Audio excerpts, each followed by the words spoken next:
this is Paul James Caden. In this video, we're going to talk about the subject of UFOs and the near-death experience. Now, to many, this may sound like two entirely different subjects that are completely unrelated. But I can assure you that it is a phenomenon that many people have claimed to experience. I would like to take this opportunity to give a shout out and big thanks to my friend Goku23, who shared a link to his video in one of my previous uploads about his experience or near-death experience with UFOs. Now, this isn't something we hear a lot about in the circles of ufology. But if we know anything about the whole abduction phenomenon, we know that many people who have claimed to experience this very frightening ordeal have claimed that during the abduction they looked back to see their body lying on the bed, while some other part of them, their consciousness, their soul, if you will, was being pulled across the room, through the wall or up through the ceiling and into an awaiting craft. Similarly, many who have experienced NDEs have said that they found themselves traveling through a long dark tunnel, like our friend Goku23. And then they reported seeing a very bright light, which turned out to be a UFO type craft which they were taken inside of. Others have reported that during near-death experiences, that a very bright shaft of light pulled them up out of their bodies and into a luminous craft that was hovering somewhere in the sky above the building. Many of these NDEs with UFOs have a very positive feeling around them, yet there are others that have taken on very dark and even sinister tones. Author Raymond E. Fowler, who wrote the famed Watcher series, wrote an entire book on this subject, The Watchers 2, exploring UFOs and the near-death experience. It is perhaps the best and only book that I've ever read that deals with this topic.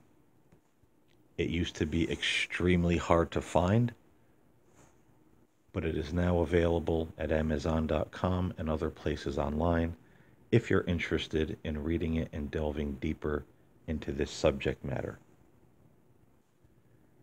In the book Witnessed by Bud Hopkins, there is also an abductee who claims that she looked back during the experience and saw her body lying on the bed as if it were still asleep.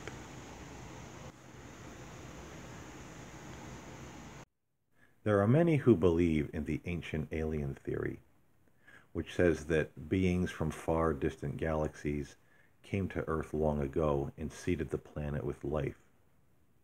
The same theory states that these beings have influenced man's religion and spiritual path throughout time. There are many who have claimed to experience the abduction phenomenon in recent years who say that the occupants of UFOs have almost angrily at times undermined the religion and spirituality of man and preached their own message, or gospel, if you will. So why would these beings be so interested in what man believes? And if they're so advanced, why would they be angry and berating over what someone's personal faith might be? And why is there so much paranormal activity around the UFO phenomenon? Why are there many who, after experiencing UFOs and their occupants, have been haunted by poltergeist-like activity in their lives and homes?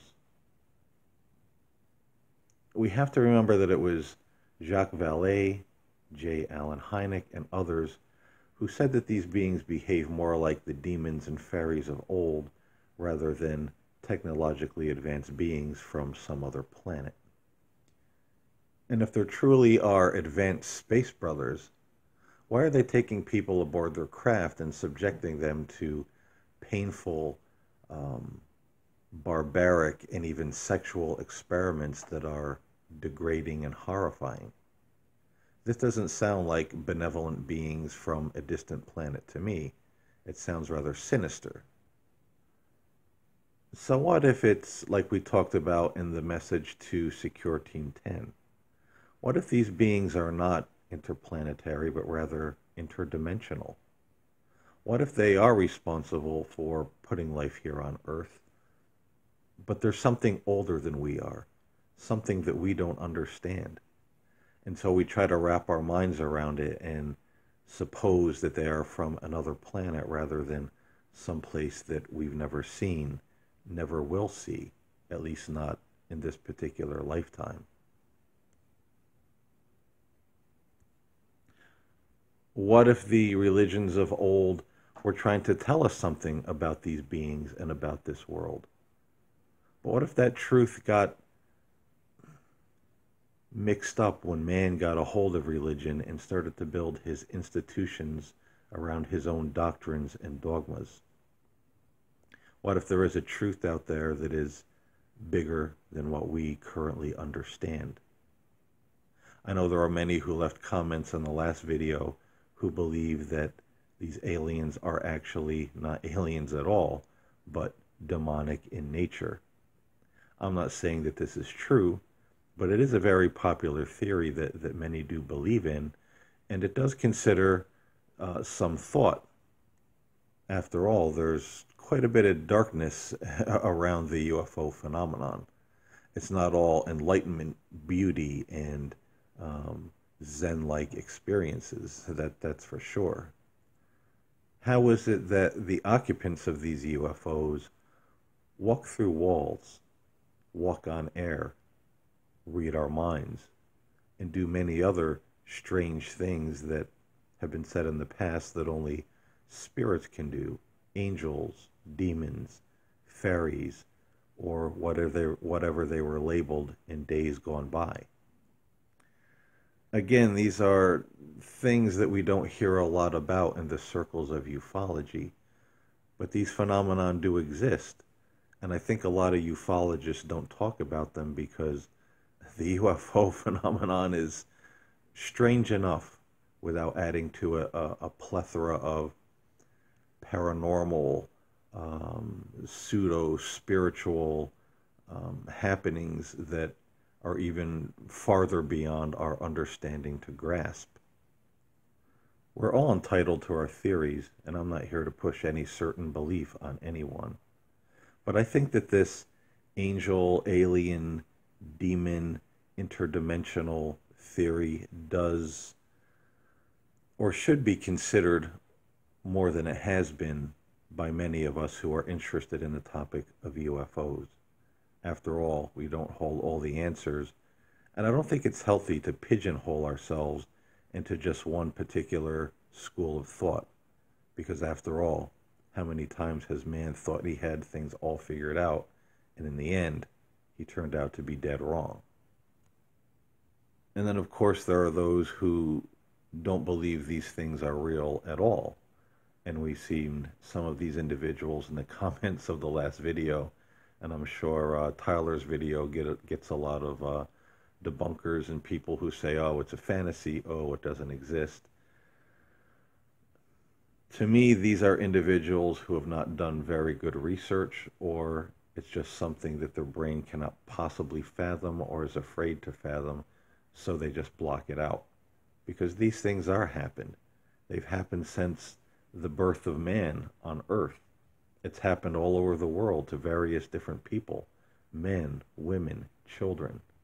And it's something that we do need to give our attention to, I believe, because I feel that all of this is going to culminate at one point in a very significant event on planet Earth. I mean, that's my thought anyway. So I hope this video has given those who watch it some food for thought. And before I go, I would just like to feature a couple of books on this subject for those who would like to do more research into this, or those of you who are already interested in this subject. The first book is The Bible and Flying Saucers by Barry H. Downing. I've read a lot of books concerning the topic of the Bible and flying saucers, and this is perhaps the best one I've ever read.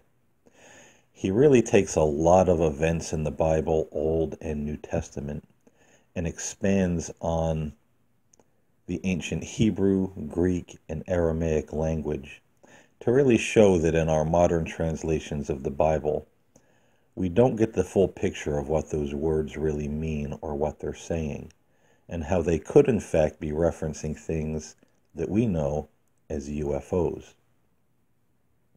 Now, I lent this book to a friend once who said it was a bit like reading a textbook, and it is. But if you enjoy this topic as much as I do, that won't bother you, and you will certainly devour every word of this book like a tasty morsel. It is, though this book has been out of print for quite some time, it can be a little pricey to get a hold of a copy. I was fortunate enough to find this paperback for a good price about a year ago. But if you can get your hands on a copy of this book, it is well worth the read. The next book I would like to feature is UFOs in the Quran by Abdul Aziz Khan. This is also a really good book because he goes back to the inception of the UFO phenomenon, around the world, and then really, digs into verses of the Quran, events that happened to certain people in the early history of Islam that, again, really fit the bill of the UFO phenomenon of today. He also talks about the beings known as the jinn from the Quran and how they have interacted with people, and how it really mirrors the abduction experience of the modern day. It also is a very interesting book. This is probably the only book I've ever found on this subject, though I feel there's probably others out there. But this one is a relatively new release. It's a hardcover. It wasn't priced too badly, and it's definitely worth the read. The man did his homework, and it gives a lot of food for thought. So that's all for now. I hope you enjoyed the video. I hope you enjoy the books if you get them and read them. And I will see you in the next upload. Bye-bye.